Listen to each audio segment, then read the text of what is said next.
There's another great book about this called The Power of Movies, how screens and minds interact, where the philosopher likens cinema to something that is more of a reflection of our subjectivity than a reflection of objective reality. So the close-up represents attention, the flashback represents memory. It follows a dream logic that looks more like our mind screen rather than the objective world. It feels more like when we dream. And so I think in some ways, taking a poetic or artistic approach is really the only way of communicating the ineffability of what happens to people when they have these experiences that are so transfigurating. You know, I mentioned Chris Letheby and his whole knowledge by description versus knowledge by acquaintance idea.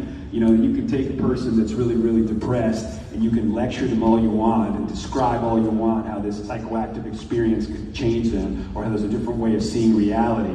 But knowledge by description simply will not do. You need knowledge by acquaintance, which, you know, psychologically speaking is like being hoisted over the great beyond and seeing into the abyss and watching the abyss see into you. And it is this experience that many people describe as an encounter with the holy, or an encounter with divinity, or an encounter with God that is so ineffable.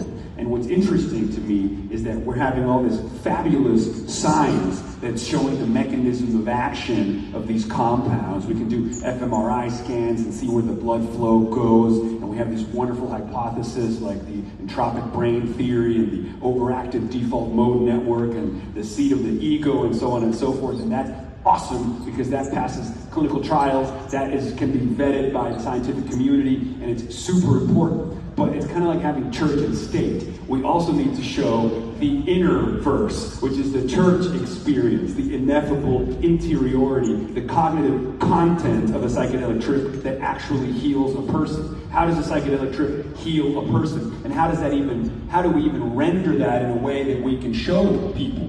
But the irony is that that's where the artists and the poets come in. We've always done that. We turn to music. You know, you want to know what that trip was like? It was like this song by the Beatles. But you want to know the moment that changed my life? It was that scene in that movie, or it was that Jimi Hendrix solo. Like, that's what I saw, that's what I felt. Because we want to see the ineffable inner experiences we have reflected outside of our minds in front of our eyes. It's a way of like grounding the experience, showing that the ineffable really can be captured in words. It's like what Ursula Le Guin wrote. She said, "Science describes accurately from the outside, but poetry describes accurately from the inside. Science explicates, but poetry implicates." And I think that's so important. And what's interesting to me as a natural communicator, a compulsive communicator, is that when I have an ineffable experience, all I want to do is render it in some kind of language.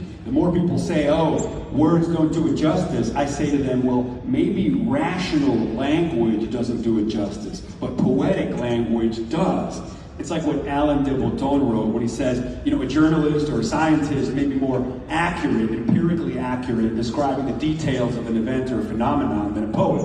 But a poet may nevertheless reveal a truth of a deeper sort, beyond the literal grid. And it is this that's really interesting to me, this place beyond the literal grid, because it's a real thing. It's the realm of human interiority and the realm of human experience. It's how you feel when you're in love, or how you feel when a sunset brings you to tears, or how you feel when a song gives you the goosebumps. It's the truth beyond the literal grid. That's why some people say fiction is more truthful than reality, or cinema is true at 24 frames per second.